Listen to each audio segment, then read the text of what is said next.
From the beginning of time, man has always had a pursuit of the best quality of life possible. That quality of life is not possible without resources.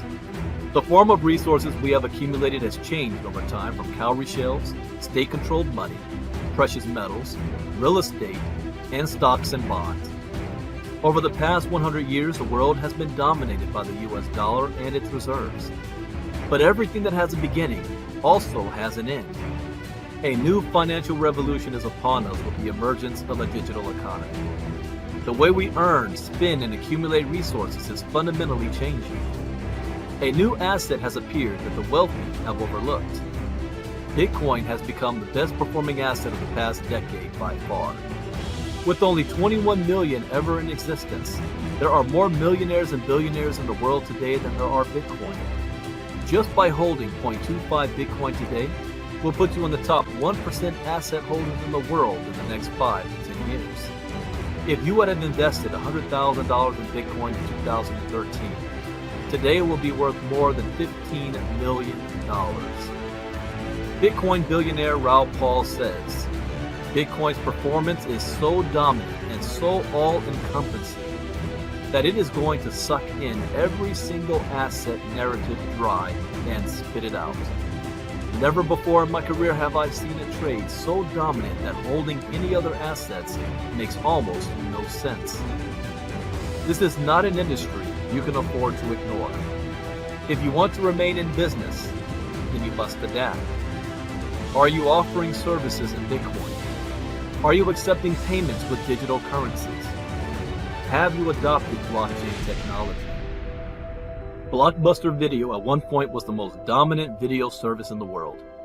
They had the opportunity to be part of Netflix, but they ignored the changing technology. Where is Blockbuster today? Where will you be tomorrow?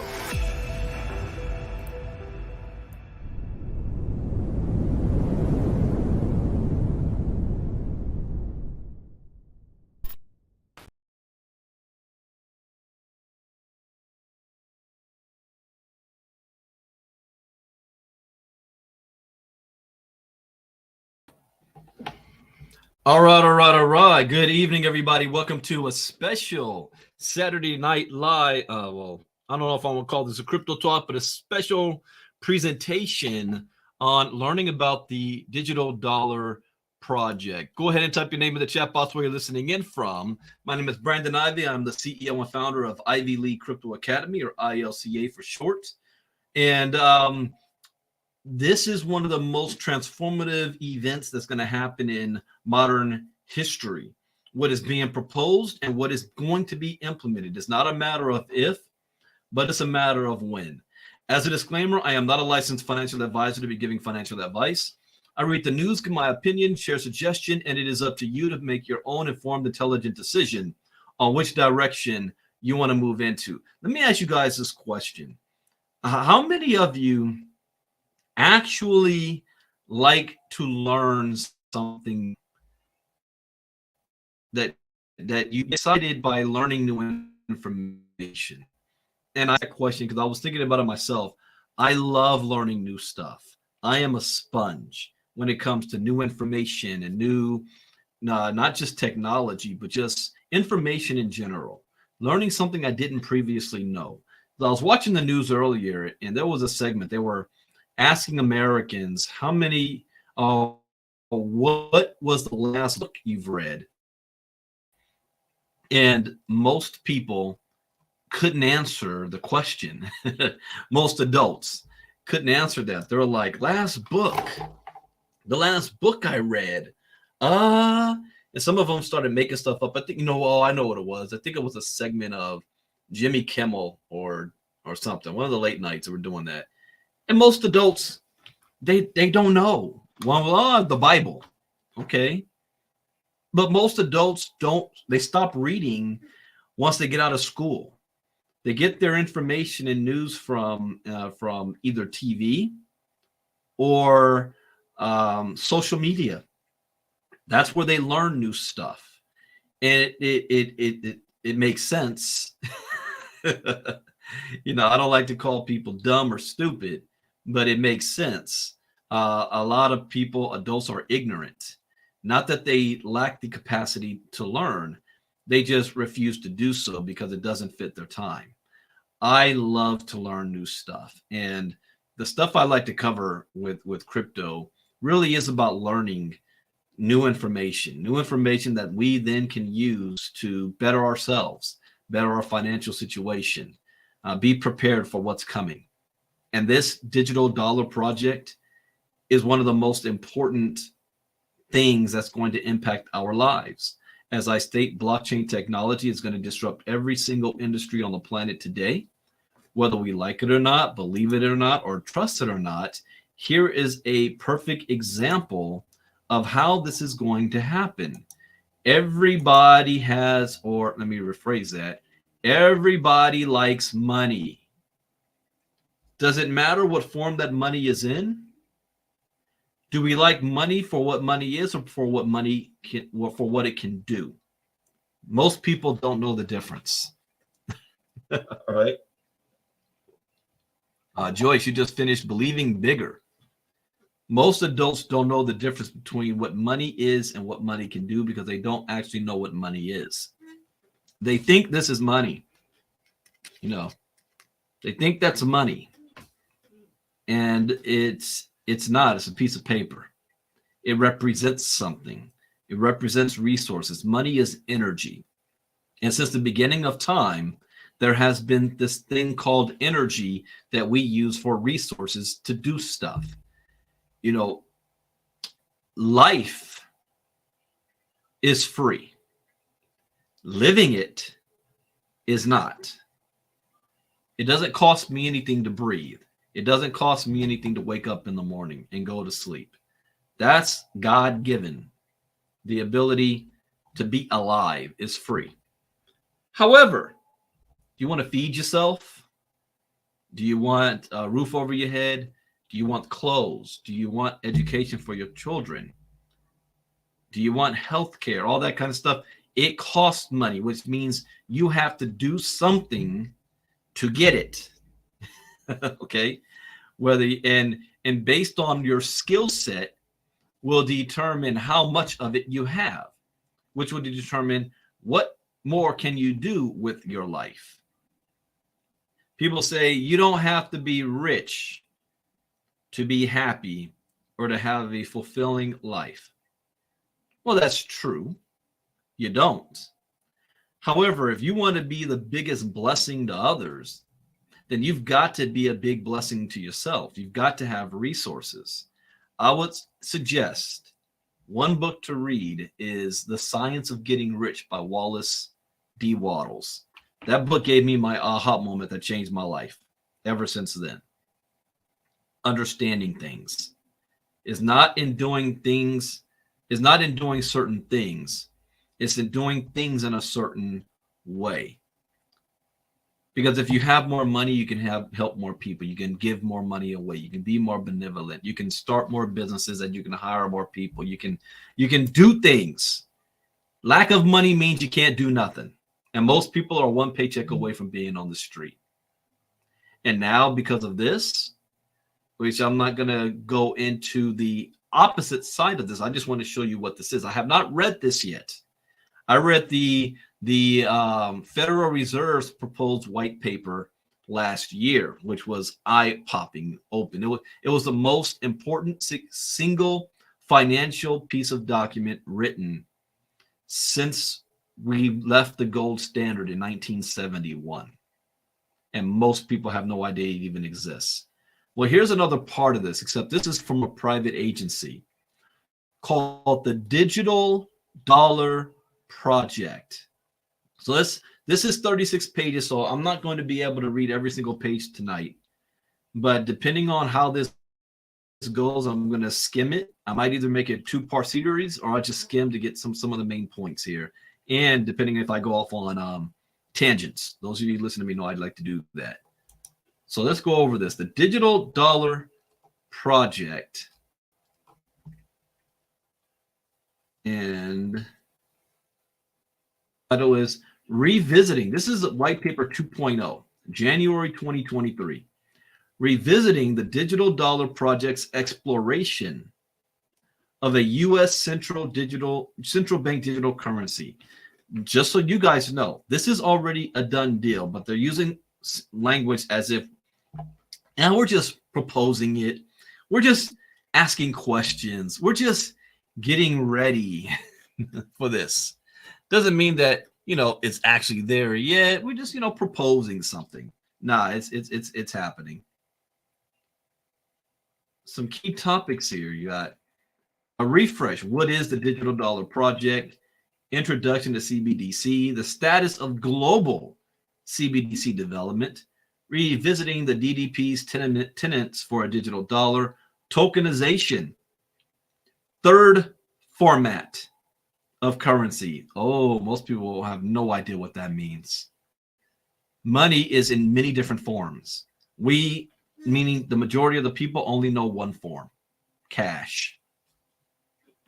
Maintenance of the two-tiered banking system. Maintenance. Privacy. That's going to be a big, they need to have a whole paper just on that. Monetary policy neutral. Continued private sector innovation. More research is needed. Global CBDC standards. Will the United States lead? No. Should the United States lead? Yes. Conclusion, a call to action. Okay. All right, so let's get into this.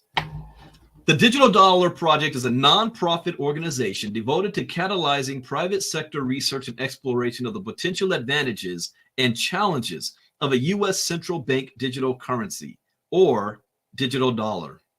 It works to convene and incorporate the diverse perspectives and expertise of private sector, academic, and nonprofit leaders to inform the national consideration of digital dollar and to understand the implications of global CBDC developments for Americans. So I'm looking at this in the wrong place on Facebook. To mine, here we go. All right.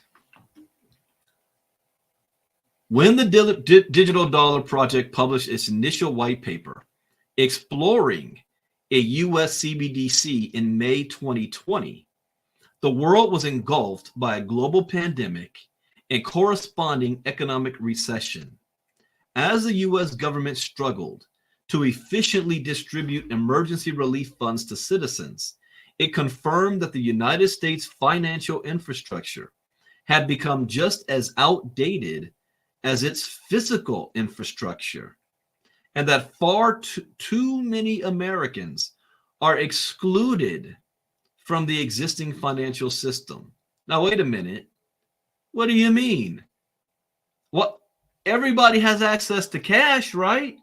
So how can far too many Americans be excluded from the existing financial system? Well, one, there are multiple versions of money, and most Americans only have access to one. And two, there's more than 1 billion people on the planet that are unbanked. And if they're unbanked, they don't have the ability to start a business, to get loans properly, to build a line of credit, to be able to buy a home, which is a domino effect of many different things. The pandemic also added a new sense of urgency to already accelerating ways of digital innovation. Public and private entities across the globe expedited their research and experimentation into tokenized assets, including digital commodities, contracts, and legal titles. In the years that followed, companies and investors have poured money into developing new digital worlds made accessible via immersive technologies. Novel classes of digital assets underpinned by technologies such as blockchain and distributed ledgers dominated headlines and captured public attention as crypto market swings, with towering highs followed by staggering losses, demonstrated that a new digital age was unfolding and that public awareness of digital currencies was rising. Central banks were watching and have moved to utilize these new technologies, in part because of thoughtful private sector-led education and exploration efforts. At the time of publication in January 2023, the central banks of 114 countries or currency unions are at various stages of active CBDC exploration, a significant uptick from May 2020 when just 35 countries were exploring. So, will everybody be involved in this or impacted? Yes. 114 countries, central banks are all looking into this and doing it. You don't have a choice on this. Several central banks have already deployed a CBDC. And major players on the global stage, such as the European Central Bank, have stated a goal of issuing a CBDC this decade.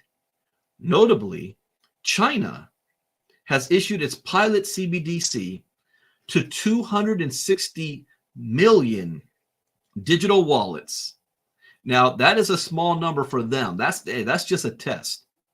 But that's half the population of the United States, a little more than half. And is actively engaging with other countries and international organizations to begin shaping global standards for the, look at this, future of money.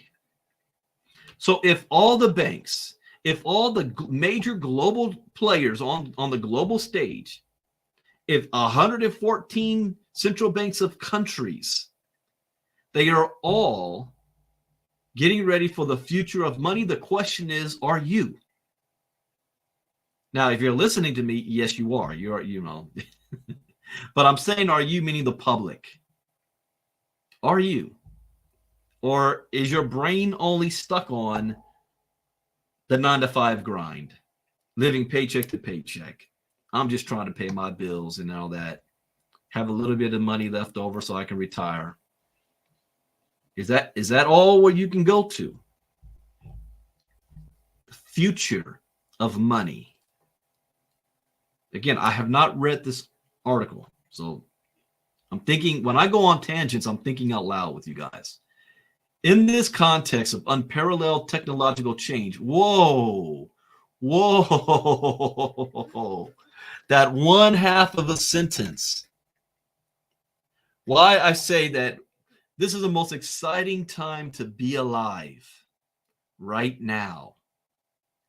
They're talking about we are living in an unparalleled, meaning this has never happened before, unparalleled technological change. The mission of the Digital Dollar Project has crystallized and helped inform public discussion regarding CBDCs. You got to use the, what is this adjective of crystal about? Well, envision it. It's not a mist. It's not a thought out in the ether. It is forming. It is like the science of getting rich that talks about resources in the universe, that, you know, thoughts are things. You think it, and then it becomes reality. This is now becoming a reality. It has crystallized and helped inform discussion regarding CBDCs. The Digital Dollar Project continues to provide a place for private sector actors and thought leaders to explore the technical and policy choices and challenges for a tokenized digital dollar across various use cases. This is something that you got to be very informed of. Tokenization. Everything is going to be tokenized. Everything. The Digital Dollar Project's inaugural 2020 paper urged the United States to accelerate consideration of a digital dollar through real-world experimentation and proposed a champion model of a digital dollar for public consideration, a champion model. So when I see that, okay, there's all the banks are coming up with their own version. JP Morgan is trying to lead the way. Bank of America is doing the same. But then you've got the central bank with the Federal Reserve is doing it. You've got Japan doing it. You've got the UK doing it. So this is saying we want to be the model that everybody chooses or follows, a champion model, and encourage the United States to continue research into the benefits and challenges of CBDC. Furthermore, given developments over the past few years, we have an even stronger conviction that the United States has an important role to play in setting international standards for digital currencies, particularly as other major economies are already beginning to exert leadership in setting global standards. That is a national security risk. If we allow other countries to lead the way, then we're going to be looking at the decline and fall of the United States' global financial dominance. So the United States, just to maintain our status quo, we need to lead the way on this if it's going to happen anyway, not try to fight against it.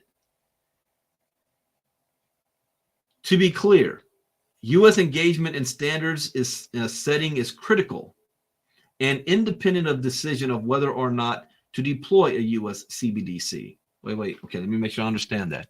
So they're saying that this is critical and is separate, independent, separate. So saying even if the U.S. hasn't made a decision on whether or not we're going to deploy a U.S. CBDC, we need to be engaged in setting the standards of it globally. That's a powerful statement there. The United States must ensure that the democratic values of a free society, including financial privacy and economic freedom, are enshrined in the future of money. That is strong there as well. As global CBDC developments progress, it is also more important than ever for American stakeholders. What does that mean? What's an American stakeholder? Anybody with money. See, the way this was supposed to be designed, this is just paper. It's just paper that represents something. It used to be gold. This was a contract. This was a receipt saying that we, the government, give you this, and it represents that you own an asset that's in our possession, gold. Okay? That's what it was supposed to do. But we're off the gold standard now. So people just think of it as, oh, it's just money. It's a piece of paper. Let's see.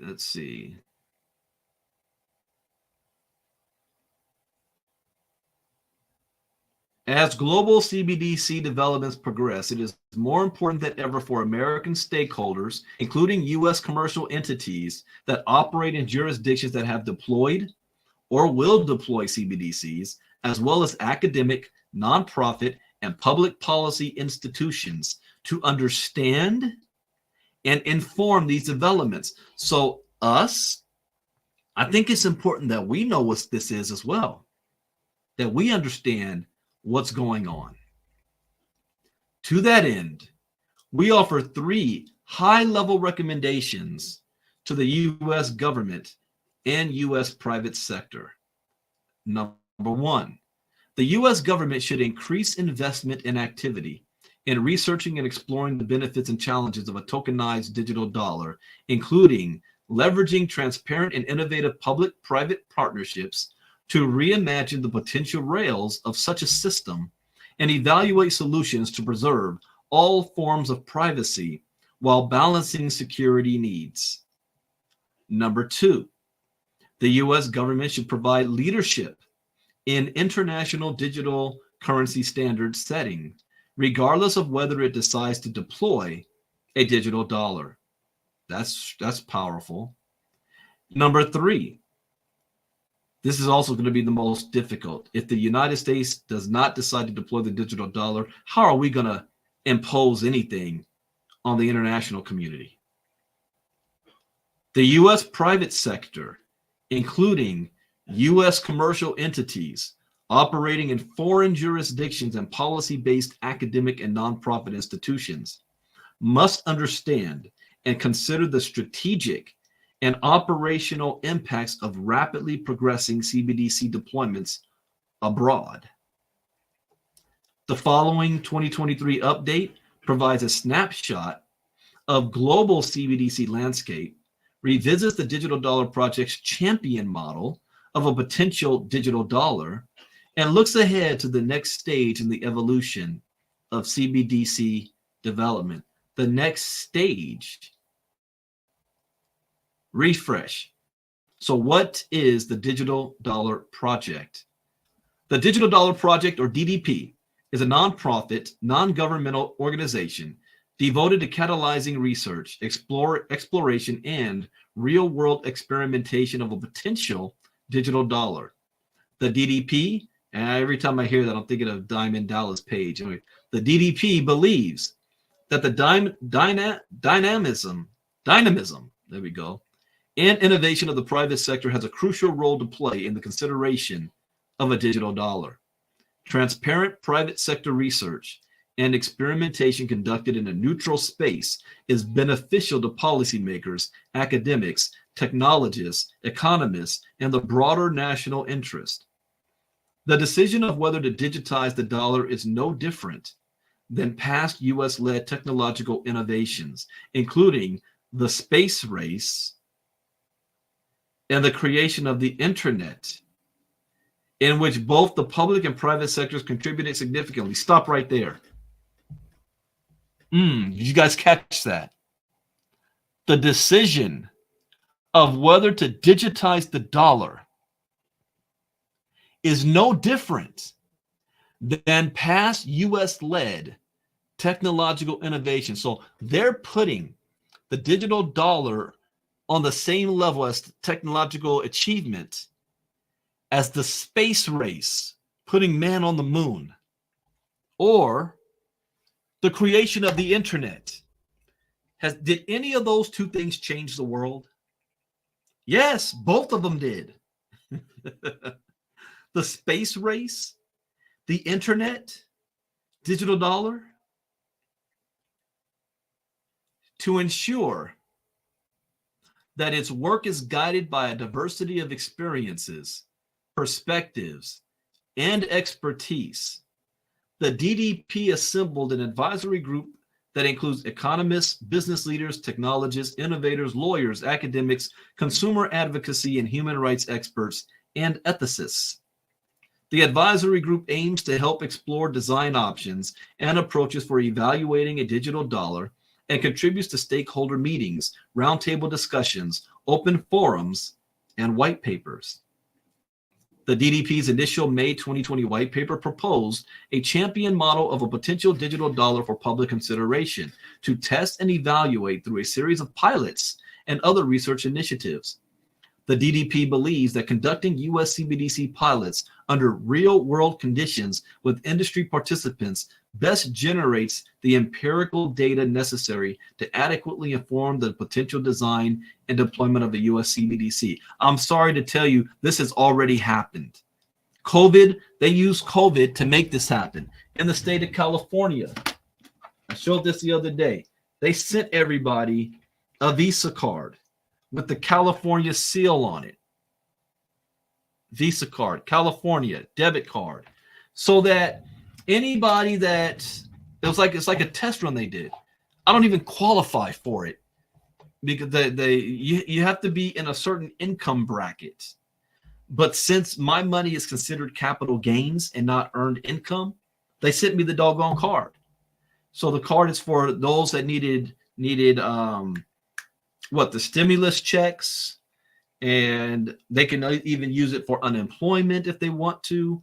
But it's a fast way to get money in the people's hands without having to go directly through the banks. the government directly to the people. So they've already been testing this out. So when the digital dollar comes, what's going to happen is you're no longer going to have this, but you will still have the plastic. The plastic will be a representation of your money, because your money will be digitally controlled, not in a bank, but by the government.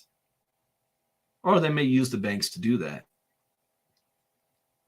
The DDP is an entirely private sector funded initiative and consequently not related to the recently completed Project Hamilton. Project Hamilton, I haven't heard of that. Any of you guys heard of Project Hamilton?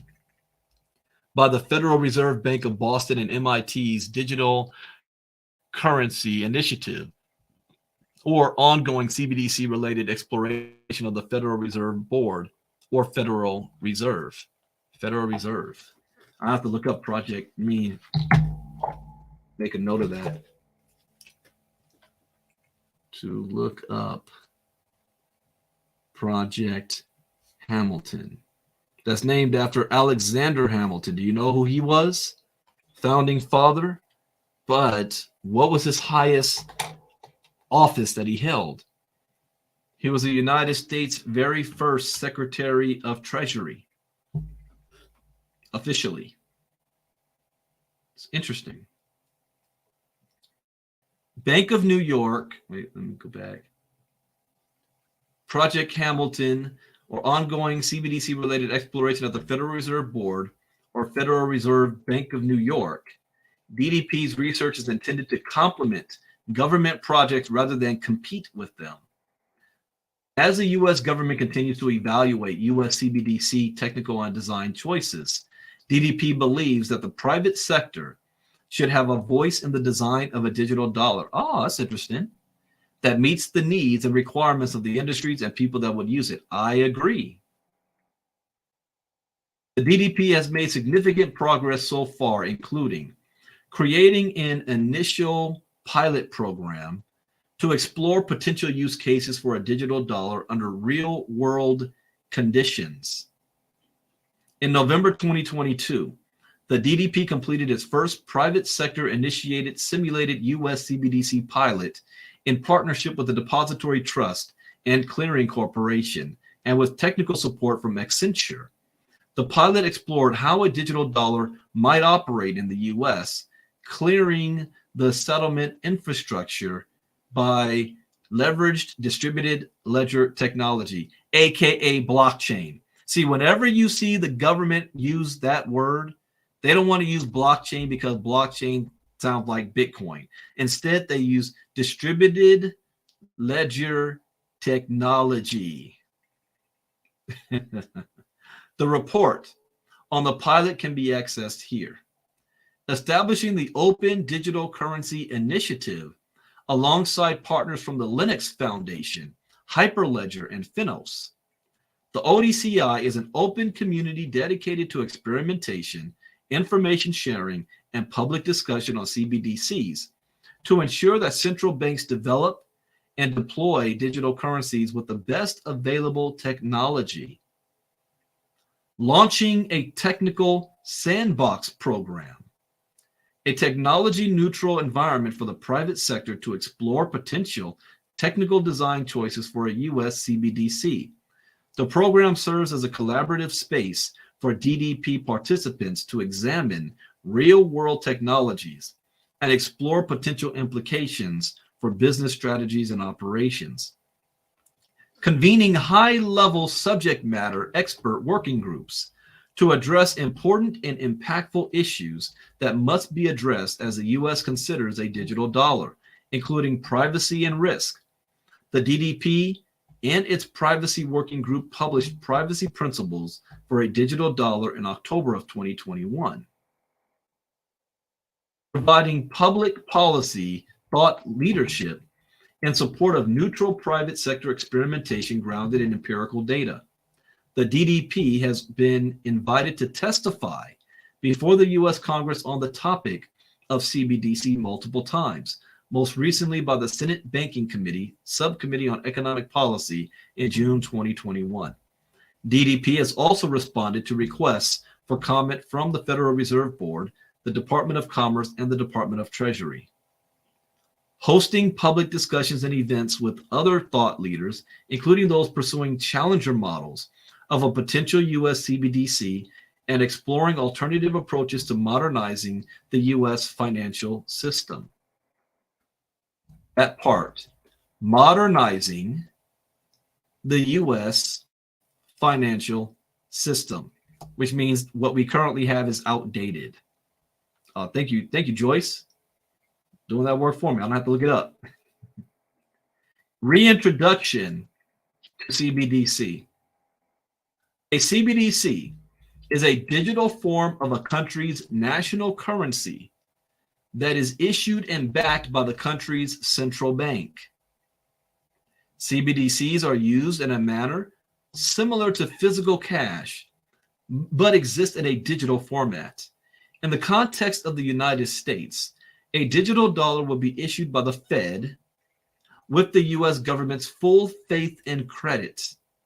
Importantly, the DDP views a potential digital dollar as a complement to and not a replacement for physical cash. Oh, now that's interesting there. They're saying we're not proposing to get rid of cash, but that it can be a complement to it for now. CBDCs can be used for a wide range of transactions, including retail purchases, peer-to-peer payments, and business-to-business payments.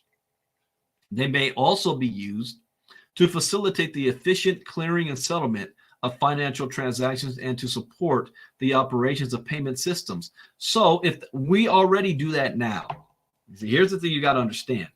We're already living in a digital space. How many people walking around with cash in their pockets?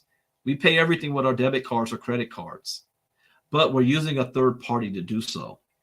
Visa, MasterCard. What they're saying here is, let's eliminate that middleman. Let's keep it in the family, so to speak, with just the banks and the government. But we don't have to get rid of cash. The biggest arguments that's going to happen is the cash.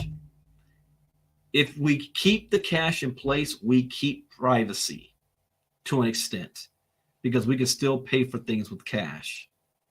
If it's 100% digital, that means the government can control our money. They can track our spending. They can decide whether or not we should be spending there or not. That's dangerous. The government could say, what about this? Let's say you want to go in for health insurance, right? You apply for health insurance. And the health company says, the insurance company, let's look at your current habits. What type of food are you buying? Because if you're using the digital dollar, they'll be able to track that. Oh, let's see, you spend most of your money on fast food and not healthy food. Therefore, we consider you a higher risk. What? Huh? We see that you're spending money in a behavior that is not healthy. So we're putting you in a higher risk category, and you're going to have to pay more for insurance based on your spending habits. If you don't think that they're not going to use this data for that type of stuff, you're fooling yourself. Of course they will. Wow, it's privacy. Does the government have a right to know where we're spending our money and how? Especially to make decisions on. Let's see. Efficient, use financial. When discussing CBDC, is it crucial to understand its two main forms? CBDCs can be used for a wide range of transactions, including retail purchases, peer-to-peer. Yeah, I read that. Okay, retail and wholesale. Retail CBDC refers to a CBDC accessible to individual consumers and can be used for everyday purchases and peer-to-peer payments. Wholesale CBDC is a type of CBDC utilized by financial institutions or other major entities rather than individuals.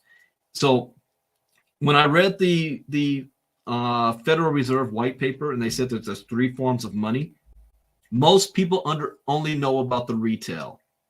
the retail. We go to work, we get paid. We use that money for everyday purchases, peer-to-peer payments. What most people don't have access to is the wholesale side. This is where the real money is. And that is just used by financial institutions with each other rather than individuals. Interbank settlements and other large financial transactions. That is where most people don't have access to. That's where the real money is. The fundamental benefit of the concept of a tokenized digital dollar is that there is no better riskless settlement medium than U.S. central bank money, which must be codified for continued relevance and accessibility. Right there, that part. Continued relevance. So if we want to maintain the status quo, we want to still be the big dogs in the neighborhood, then we need to have the digital dollar. That's what they're saying. Future proof. This is the ultimate good. The DDP believes that a digital dollar could upgrade the infrastructure of money, the ultimate public good, and future proof of the dollar for the increasingly digitized 21st century. A CBDC is distinct from other forms of existing digital payment instruments, such as credit cards and payment apps, as it would be a direct claim on a central bank instead of a liability of a private financial institution. Oh, can't gloss over that. Let me read that one more time. A CBDC is distinct from other forms of existing digital payment instruments. So what other existing digital payment instruments do we have? Debit card, credit card, payment apps, as it would be a direct claim on a central bank instead of a liability of a private financial institution, meaning third party. A tokenized digital dollar would be a bearer instrument that would represent a significant technical upgrade over the outdated and time-consuming account-based financial system. Ah, that's my quote for the day. Page 8. I'm going to quote this. Page 8. CBDC. That is a strong statement right there. Most people aren't going to understand it, but I'm still going to quote it. We explore the potential benefits offered by tokenization, including recent research on the topic later in the paper. There are many different technical design and public policy choices that countries must make as they consider developing a CBDC. Consequently, no two CBDCs are the same. The DDP believes that a digital dollar must retain and enhance American ideals and values on some topics, such as privacy. That is huge. They can't have that taken away from this. We believe that an ideal digital dollar should be private, secure, accessible, and transparent. Private. A U.S. CBDC should avoid subjecting users to undue corporate tracking or government surveillance and should allow users the ability to limit having their information shared with financial services providers. I agree. U.S. law should strictly control law enforcement and broader government access to public data. Secure. A U.S. CBDC should provide robust security against theft, hacking, illegal seizure, and fraud. As such, it should provide a new way for people to handle money individually, utilizing a system that is both secure against attacks and legally protected. Accessible. A U.S. CBDC should improve Americans and global dollar users' access to financial services by increasing efficiency and lowering the cost of transacting. Widespread CBDC usage should spur competition in financial services to produce better services at lower costs. Additionally, Accessible and low-cost digital wallets could serve as an on-ramp into the financial system for the and underbanked. Transparent. A U.S. CBDC system should have transparent operations to enable stakeholders to independently gain assurance about its technical functioning, security, and resistance to impermissible monitoring or other exploitation. Moreover, the DDP believes that the United States should explore the opportunities and challenges of a digital dollar that is anchored in the core characteristics of our champion model detailed below. So this is a champion model, okay? Tokenization.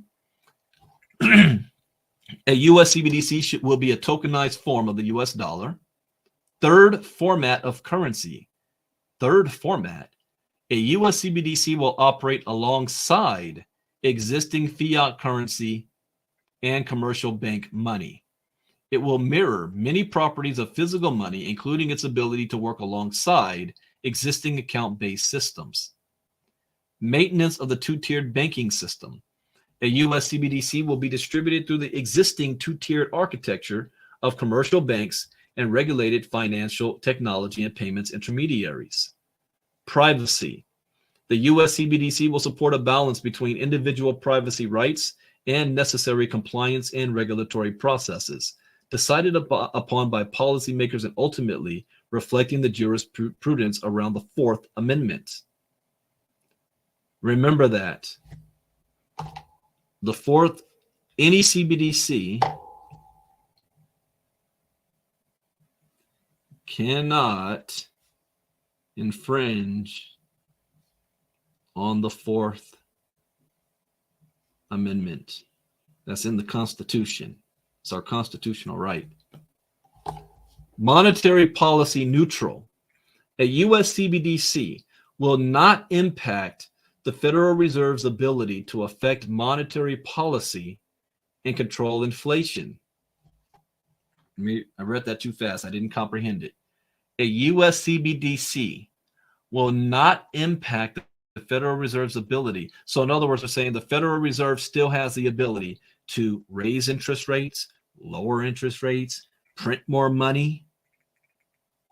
See, I don't see any of them saying a limit to how many CBDCs or actually will be in circulation. See, Bitcoin, there's only going to be 21 million ever in existence. That's not the case with physical money. 40% of all money circulating right now was printed in the last 5 years.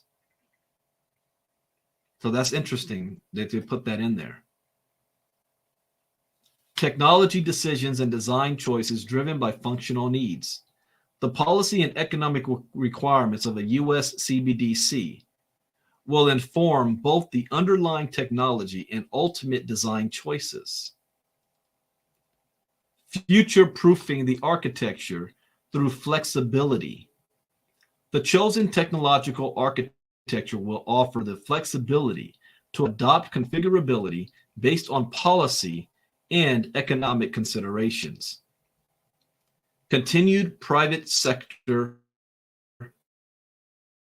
innovation. A US CBDC will act as a catalyst for innovation and will not be antithetical to the development of private sector initiatives. All right, now status of global CBDC research and development. All right, so far they talked about for the United States. What are the other countries doing? Where are they at on this?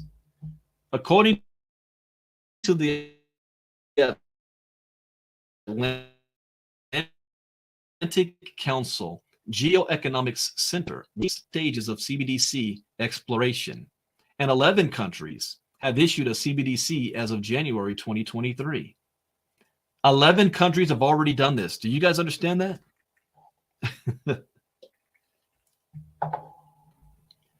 This is a significant increase from May 2020 when just 35 countries were exploring, and none. So 3 years ago, 2.5 years ago, none had deployed a CBDC.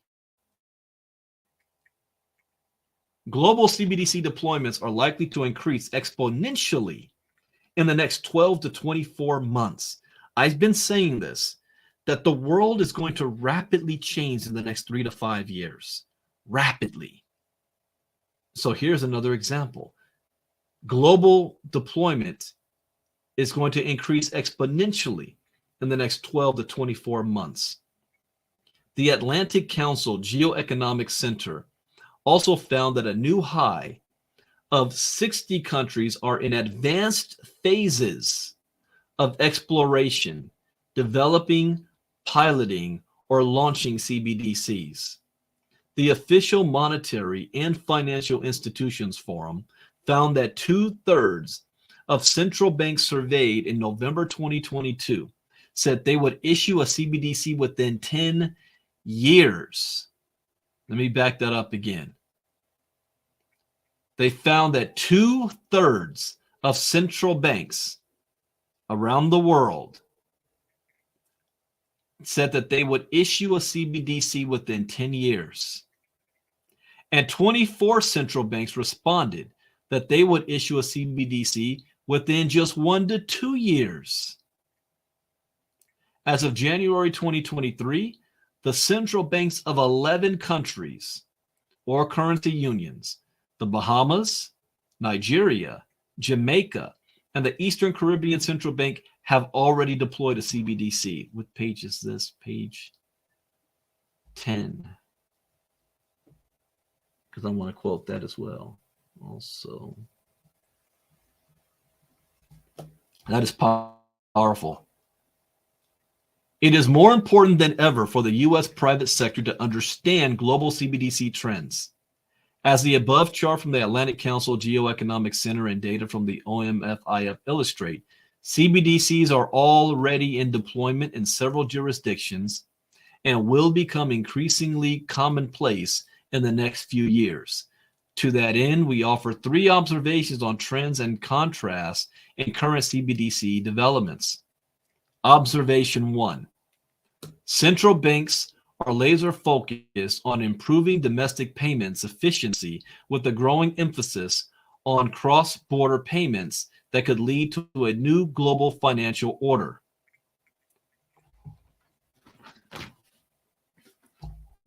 Hold on a second. Let me see, because this is about to go deep. I'm not going to have the time. Okay, I was going to just skim through this. Now I'm actually going to read every single word of this, and we'll do this in multiple sectors. So for tonight, I'm going to end at this point here, but I'm going to read this graph. Observation 1. Central banks are laser focused on improving domestic payments efficiency with a growing emphasis on cross-border payments that could lead to a new global financial order. New world order, financial order. Observation 2. Research suggests CBDCs could benefit financial stability. Observation 3. CBDCs hold promise for bolstering financial inclusion, but more data and bolder leadership in pursuing ways to expand access are needed. And we're going to stop right there. I'm going to do this again next Saturday night, and we're going to pick up on page 12. Left off. Page 12. Observation 1. And we're going to get into observation 1. Central banks are laser focused on improving domestic payments efficiency with a growing emphasis on cross-border payments that could lead to a new global financial order. That will be our lead in for next Saturday. Man, all right. I hope you learned something new. As always, that's the point. That's why I read. I read to learn. I'm never in this position where I think I know everything, and I like to put my opinion on everybody. I'm always trying to learn more. I'm just taking you guys on the journey with me. So pat yourselves on the back. Thank you for taking time out of your schedule to listen to something that is going to change your life or impact your life one way or another. And it's good that you understand and know what's going on out there so that you can be prepared for it and you'll know what it means and what to do. You're not blindsided by it. You're not sheep. It's one thing. I will never be considered a sheep. I always got to learn. So what are some new updates? What's coming up next? Okay, so tomorrow is Sunday. I am doing a special live tomorrow night, same time as tonight, 8 p.m. Eastern, 5 p.m. Pacific. But it's going to be a review of the Starvara from what we saw this morning. I was up at 4 a.m. this morning, and I'm going to be doing a whole series titled Nodes Can Make You Rich. Nodes can make you rich. And I'm going to share one project that has the potential to be huge, and you can get in on it early and be one of the first to get your hands on these nodes. Gala nodes came out the gate at $500 and now worth more than $95,000 a node. I just realized the other day that one node project I'm a part of called Switch, I bought a bundle pack where I got 5 nodes for $5,000. Now, one Switch node by itself is more than $6,000. Just one is $6,000. When I got it, it was like $1,000. And I already have more than 1 million of those tokens that I've been mining. What if that comes out the gate? What if it's worth 5 cents, 10 cents, 50 cents, $1? Ooh. So this Starvara project, I don't know what the future holds. I know that they're doing something that has never been done before. And what if it works? Everybody's always afraid of losing money. I'm like, what if it works? I've been mining the Fin coin from WCL using nodes. Nodes, I've got 6 figures worth of those tokens through the mining process. Nodes can make you rich. So we're going to be talking about Starvaras tomorrow, same time. And then I invite you, if you're not, to be a part of our inner circle. And to be a part of our inner circle, all you have to do is, let me see, do I have that here? Yeah. ilcasecrets.com/sales page, where what I'm doing tonight, I do this every day. Where we're reading about the crypto space, what's going on in the world, the news of it. This is where we find our diamonds in the rough. So we invite you to be a part of our inner circle. So I'll be Monday morning at 11 a.m. Eastern, 8 a.m. Pacific, Monday morning. And then our next 5-day challenge will be coming up next March 25th. That is the last week of March. And let me pull up my calculator here. See that? Yeah, that's March 27th to the 31st. March 27th to the 31st is the next 5-day challenge. And just go to ilcachallenge.com and you will be able to do that for free. For free. Doesn't cost you anything. So again, tomorrow night, 8 p.m. Eastern, 5 p.m. Pacific, it will be streamed live like it is tonight on every channel. And for those of you that want to hop on the StreamYard link, I will post that link publicly and in our Telegram group so that you guys can get that. And feel free to share it with others so that others can also be a part of this community. You know, this is a community that you guys are willing to take time out of your schedule to learn something new. Learn something new that if you put into practice can end up being a financial blessing for yourself. All right, so thank you guys. I will see you all tomorrow night. Bitcoin Brandon out. Bye-bye.